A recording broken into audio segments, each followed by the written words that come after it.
আমরা যখন গণমাধ্যমের কথা বলি, এখানে অনেক ধরনের সমালোচনা আলোচনা রয়েছে, এই সরকারের সময় আলোচনা রয়েছে।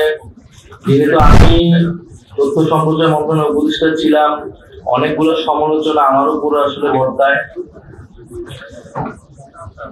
আমরা একটা কথা বিভিন্ন সময় বলেছি যে বিগত 16 বছর একটা ফ্যাসিস্ট শাসনের মধ্য দিয়ে অন্য সকল প্রতিষ্ঠানে যে ধরনের দলীয়করণ হয়েছে এবং ফ্যাসিজমের দ্বারা প্রভাবিত এবং নিয়ন্ত্রিত হয়েছে, গণমাধ্যমও এর একটি অন্যতম একটি প্রতিষ্ঠান।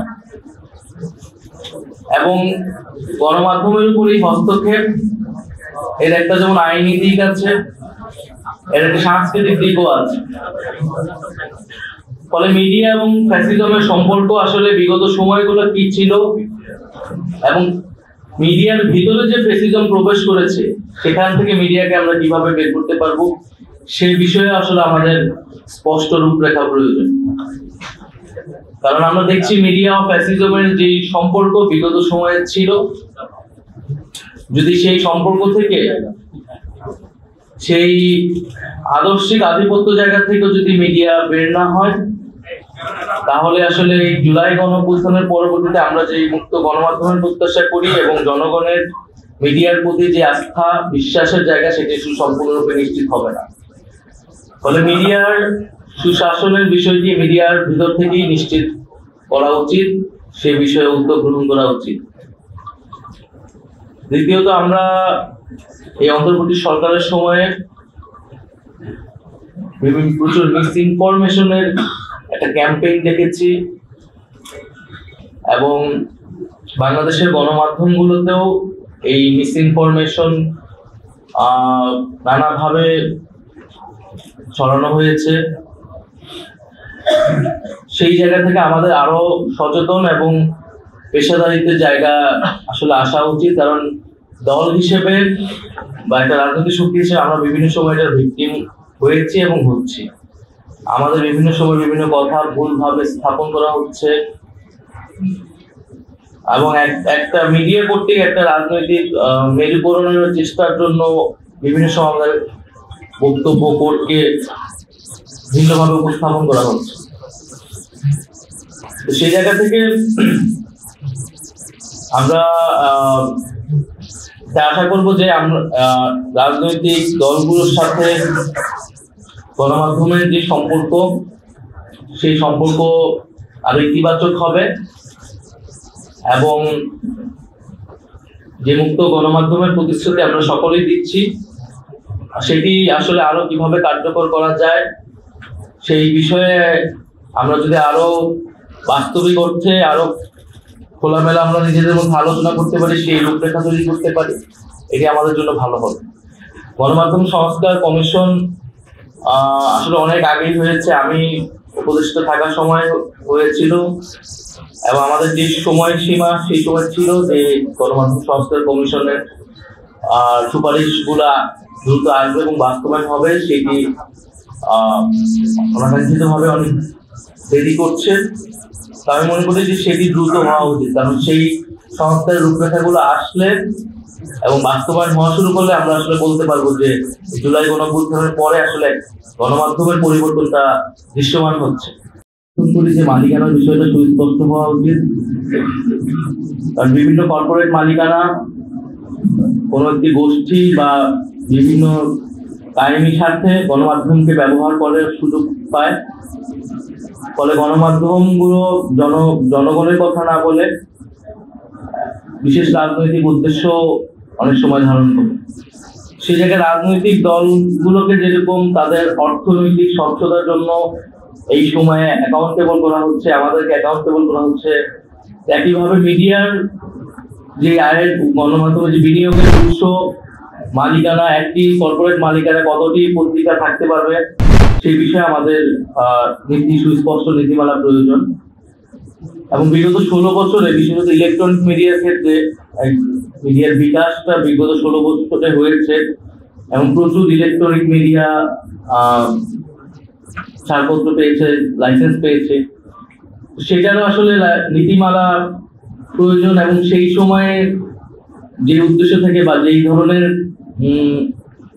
ব্যবস্থাপনায় এই মিডিয়াগুলো তৈরি করা হয়েছিল, অভ্যুত্থান পরবর্তী সময়ে আসলে তাদের কি বা সেই মিডিয়াগুলোর বিষয়ে আসলে কোনো ধরনের নীতি আসেনি। তো জাতীয় নাগরিক পার্টি মুক্ত গণমাধ্যমের পক্ষে বিশ্বাস করে এবং আমরা বিশ্বাস করি যে গণতন্ত্র চর্চার জন্য, মানুষের মত প্রকাশের স্বাধীনতার জন্য মুক্ত গণমাধ্যম একটি অতি গুরুত্বপূর্ণ মানদণ্ড। ফলে আমাদের এই আন্দোলনেও কিন্তু মত প্রকাশের যে অধিকার, সেই অধিকার হরণ থেকেই এই আন্দোলনের যাত্রা শুরু। ফলে জুলাই গণ অভ্যুত্থানের সেই আকাঙ্ক্ষাকে ধরে আমরা বলতে চাই যে ভবিষ্যৎ বাংলাদেশে আমরা গণমাধ্যমে যে ধরনের দলীয়করণ দেখি, গণমাধ্যমের উপরে সরকারি হস্তক্ষেপ দেখি, গণমাধ্যমের উপর নানা ধরনের সামাজিক চাপ দেখি, সেগুলো থেকে বের হয়ে সত্যিকার অর্থে গণমাধ্যম কাজ করতে পারবে এবং সাংবাদিকরা তাদের নিরাপত্তা এবং পেশাদারিত্ব বজায় রেখে মানুষের পক্ষে সেই কাজগুলো করতে পারবে। আমরা যারা বাংলাদেশের স্বাধীনতার পক্ষে কাজ করেছি সেই 60-এর দশক থেকে, তখন থেকে এই বিষয়টাকে সবচেয়ে সামনে এসেছে এবং পাক শাসকদের, পাকিস্তান শাসকদের বিরুদ্ধে সেই সময় আমরা কথা বলেছি, আন্দোলন করেছি, কাজ করেছি। একটা সুবিধা ছিল যে তখন সংবাদ মাধ্যমের একটা নিজস্ব স্বকীয়তা ছিল, যেখান দিয়ে তাদেরকে কোনো গোষ্ঠীভুক্ত করা অতটা সহজ হতো।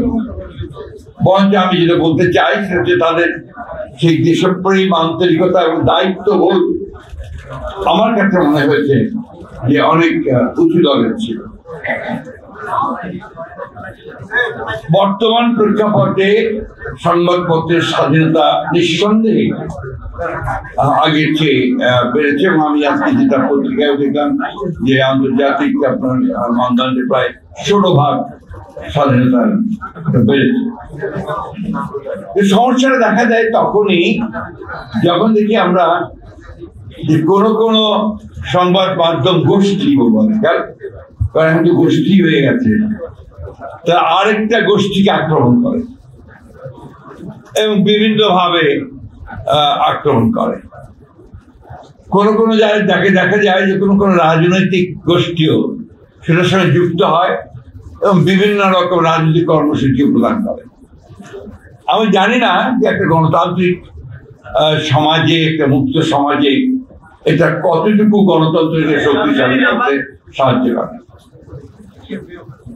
আমরা তো পুরনো মানুষ, আমরা গণতন্ত্র বলতে বুঝি যে সকল মানুষের কথা বলার স্বাধীনতা, তার ভোট দেওয়ার স্বাধীনতা, সে নিজে একটা চিন্তায় বিশ্বাস করে সেটার স্বাধীনতা, একই সঙ্গে অন্যের যে চিন্তা করার স্বাধীনতা সেটাকেও সে সমানভাবে মর্যাদা দেয় এবং সহনশীল থাকে।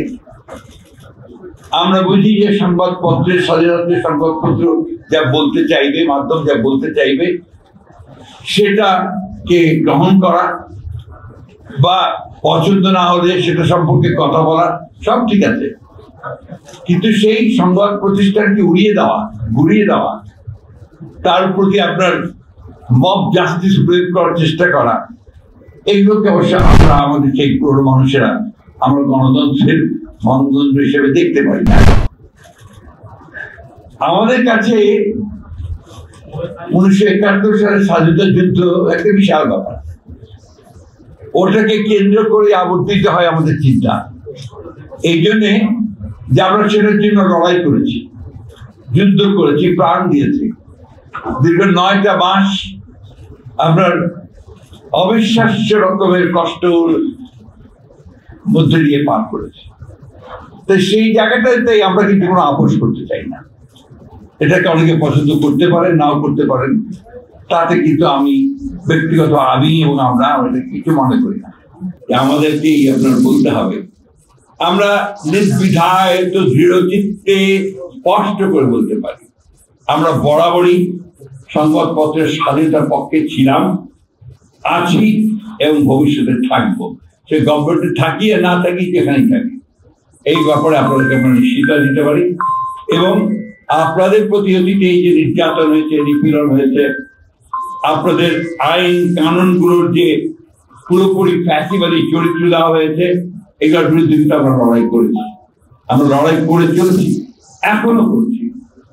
এবং খুব স্পষ্ট ভাষায়, দৃঢ় ভাষায় আবার বলতে চাই, আমরা কখনোই অন্যায়ভাবে অন্যের মতকে চাপিয়ে দেওয়া যে ব্যাপারটা আছে, সেটাকে আমরা সমর্থন করবো না। আমরা আরেকজনের মতের স্বাধীনতাকে নিশ্চয়ই সেটাকে আমরা দৃঢ়ভাবে আমরা সেটাকে সমর্থন দেবো। আমি তার সাথে একটি নাও করতে পারি, করি না হয়তো, সেটাকে আমি আপন করার চেষ্টা করবো। এটাই আমাদের চিন্তা, এটাই আমাদের ভাবনা। একটা বিষয় আমি আপনাদেরকে নিশ্চয়তা দিতে পারি যে আমরা সংবাদপত্রের স্বাধীনতা, এটা আমাদের অন্যতম, আমরা দেখলেন 31 দফার মধ্যে এটা আমাদের আছে, 27 দফার মধ্যে ছিল, তারও আগে ছিল, 2016 ছিল সংস্কারের। আমাদের মধ্যে আপনার প্রচারণা চালা হয় যে আমরা কি সংস্কারের বিরুদ্ধে, প্রায় বলা হয় যে সংস্কার, আমরা নির্বাচন চাই। অর্থাৎ সংস্কার বিষয়টাই শুরু হয়েছে আমাদের দ্বারা। আমরাই আপনার একদলের শাসন ব্যবস্থা থেকে বহুদলের শাসন ব্যবস্থায় গেছি, আমরাই আপনার পার্লামেন্টারি ফর্ম অফ গভর্নমেন্টে গেছি প্রেসিডেন্ট ফর্ম অফ গভর্নমেন্ট থেকে। আমরা আমাদের অনেক আপত্তি সত্ত্বেও আমরা কেয়ারটেকার গভর্নমেন্টকে আমরা সংবিধানে নিয়ে এসেছি। এগুলো বাস্তবতা। তো শুধু ওই বাস্তবতা থেকে অযথা আমাদেরকে আবার আপনার প্রশ্নবিদ্ধ করে অন্য পথে দেখানোর চেষ্টা করা, এটার পেছনে কিছু রাজনৈতিক উদ্দেশ্য থাকতে পারে। তবে আমরা আপনাকে নিশ্চিত করতে পারি যে আমরা সংবাদপত্রের স্বাধীনতায় বিশ্বাস করি, শুধু নয়, এটা আমাদের বিশ্বাস, আস্থা।